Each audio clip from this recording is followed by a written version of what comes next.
کن فیکن۔ کبھی کبھی ہم ہار جاتے ہیں، زندگی ہر پل تھکا دیتی ہے، بے بسی ہوتی ہے اور ہم ہوتے ہیں۔ تکلیفیں، اذیت اور غم پہلو بہ پہلو ہمارے ساتھ ساتھی بنتے جاتے ہیں۔ الفاظ کہیں کھو کر خاموشیاں تھما دیتے ہیں، اور پھر ان سرگوشیوں اور خاموشیوں میں دل چاہتا ہے کہ رب بس سن لے اور ہماری دعاؤں کو کن سے فیکن کر دے۔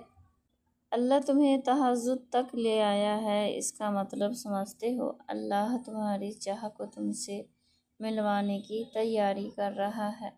جب کچھ نظر نہ آئے تب بھی اللہ پر توکل کر کے چلتے رہنا، عنقریب وہ ایسا دروازہ کھولے گا جس کی وسعت آپ کو حیران کر دے گی۔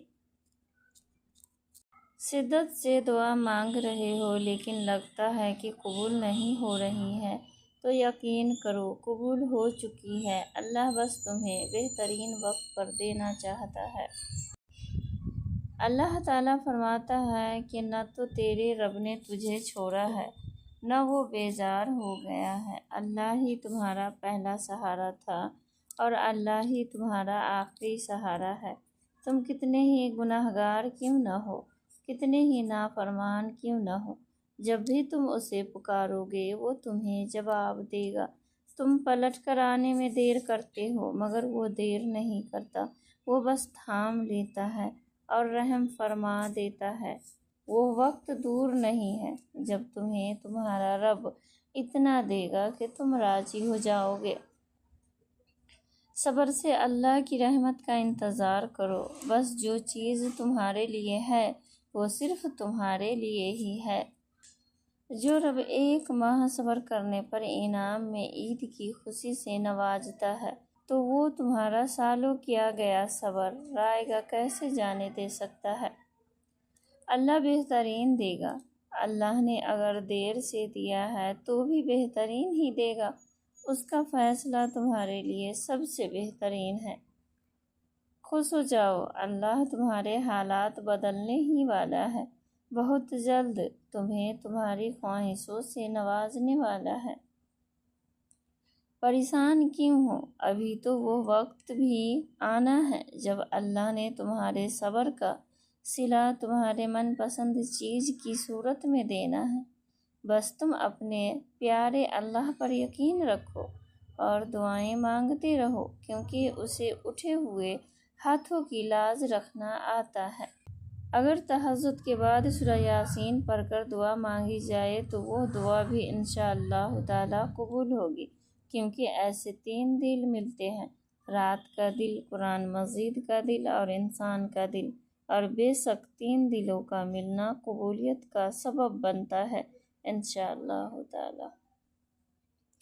تہجد کی کہانی۔ جو کہانی تہجد تک پہنچ جاتی ہے پھر وہ کبھی ادھوری نہیں رہتی۔ چاہت سے نصیب تک کا جو فاصلہ ہے وہ بس ایک دعا ہے۔ تہجد میں بہنے والا ہر آنسو اللہ سے کن کہنے کی سفارش کرتا ہے۔ اللہ میں راضی ہوں۔ ہر طرف سے وسوسوں کے وار، لوگ، فکروں میں اضافہ کرنے والے، شیطان مستقبل سے ڈرانے والا، آنکھ آنسو بہانے والی، پر دل مطمئن سا اس بات پر ہے کہ میرا اللہ مجھے کبھی ضائع نہیں کرے گا، کبھی نہیں۔ میں راضی ہوں ہر فیصلے پر، ہر حال میں، پر اللہ آپ کی اطاعت والی زندگی چاہیے، اسی اطاعت پر موت چاہیے۔ مجھے دنیا کی رنگینیوں میں نہیں کھونا، مجھے آپ کی محبت چاہیے۔ وہ جب تمہاری دعاؤں کی قبولیت کے لیے چن لیتا ہے تب وہ تمہارے دل میں دعا کا خیال بھی خود ہی ڈال دیتا ہے۔ وہ چنتا انہی کو ہے جن کو وہ خاص کرنا چاہتا ہے۔ پھر غم کس بات کا؟ یہ بات بھی کتنا سکون دیتی ہے کہ ہمیں روتے ہوئے کوئی اور نہیں بلکہ ہمارا خالق دیکھ رہا ہے۔ یقین رکھو، تم بس اللہ پر یقین رکھو، وہ قادر ہے، وہ تمہاری ساری دعائیں مقرر وقت پر قبول کر لے گا۔ تمہاری کہانی اس لیے یہاں رک گئی ہے کیونکہ اللہ چاہتا ہے کہ تم اس کا اگلا حصہ خود لکھو۔ جسے تم تاخیر سمجھ رہے ہو وہ دراصل دعا کا موقع ہے، تو پھر اٹھاؤ ہاتھ اور اپنا نصیب بدل دو۔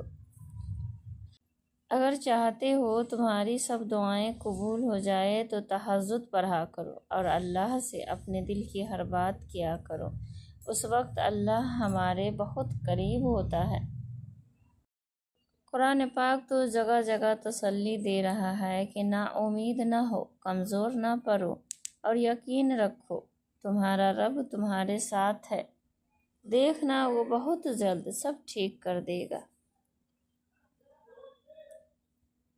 تمہیں یہ امید ہے نا کہ اللہ تمہاری ساری دعائیں قبول کر لے گا، تو یقین رکھو جس رب نے تمہیں امید دی ہے وہ جلد ہی قبولیت کی خوشخبری بھی دے گا۔ اللہ تمہارے دل میں کچھ نہیں ڈالتا سوائے اس کے جو وہ تمہیں دینے کے لیے تیار ہو۔ اللہ کا چنا ہوا دروازہ معجزے تب ہوتے ہیں جب تم نے جو دروازہ چنا ہوتا ہے وہ بند نظر آ رہا ہوتا ہے، پھر بھی تمہارے دل کو ایک اطمینان ہوتا ہے کہ راستے چاہے اللہ کا چنا ہو لیکن وہ منزل تمہاری پسند کی ہی چنتا ہے۔ تہجد کی نماز، جس کہانی کی وجہ سے تم تہجد تک پہنچ جاؤ، اس کہانی کو اللہ پاک کیسے ادھوری چھوڑ سکتا ہے؟ اور جب توکل کرو تو یہ مت سوچو کہ جو مانگا ہے وہ ملے گا کیسے، بلکہ انتظار کرو کہ جو مانگا ہے وہ ہر حال میں ملے گا، کب اور کیسے اس بات کا فیصلہ وسیلہ بنانے والے پر چھوڑ دو۔ وہی اللہ ہے، وہ ہو جو عیب دیکھ کر بھی نفرت نہیں کرتا، وہ ہو جو خطاؤں پر بھی پکڑ نہیں کرتا، وہ ہو جو نافرمانیوں پر بھی دعائیں رد نہیں کرتا، وہ ہو جو بندوں کے سسکیوں کا بھی ساتھی ہے، وہ ہو جس کا ہونا تنہائی میں بھی کافی ہے، وہ ہو جس کی محبت ہر محبت کے آگے ناقص ہے، وہ ہو جسے منانے کے لیے ایک ندامت کا آنسو کافی ہے، وہ ہو جو ہمیشہ سے باقی ہے۔ وہی اللہ ہے، وہی محبت ہے۔ شفا بن جاتے ہیں وہ آنسو جو تاک راتوں میں بہائے جاتے ہیں، کن کہتا ہے اللہ اور ایک پل میں مقدر بدل جاتے ہیں۔ اللہ نے وعدہ کر رکھا ہے، دیکھو آج اگر زندگی مشکل ہے تو کل کی آسانی کا وعدہ بھی اللہ نے کیا ہے۔ اللہ سے مانگو، خوب مانگو، وہ تمہیں بہت جلد امید سے بڑھ کر نوازے گا۔ اللہ وسیلے بنائے گا، اللہ تمہارے ساتھ ہے اور وہ ہمیشہ تمہارے ساتھ رہے گا۔ وسیلے وہاں سے نہیں بن سکے جہاں سے تم نے سوچ رکھا تھا، تو یقین رکھو کہ وسیلے اب وہاں سے بنیں گے جہاں سے کوئی بھی تصور نہیں کر سکتا۔ دعا کو اللہ کی عرش پر جانا ہے۔ سنو، یہ مت سوچو کہ تمہاری دعائیں نہیں سنی جا رہی ہیں یا کبھی قبول نہیں ہوگی، بلکہ جان لو تمہاری دعائیں تو عرش پر جا چکی ہے۔ اس کے تو بس ایک کن کی بات ہے، جب تمہارے حق میں بہتر ہوگا اس نے کن کہنا ہے اور فیکن کے معجزے ہو جاتے ہیں۔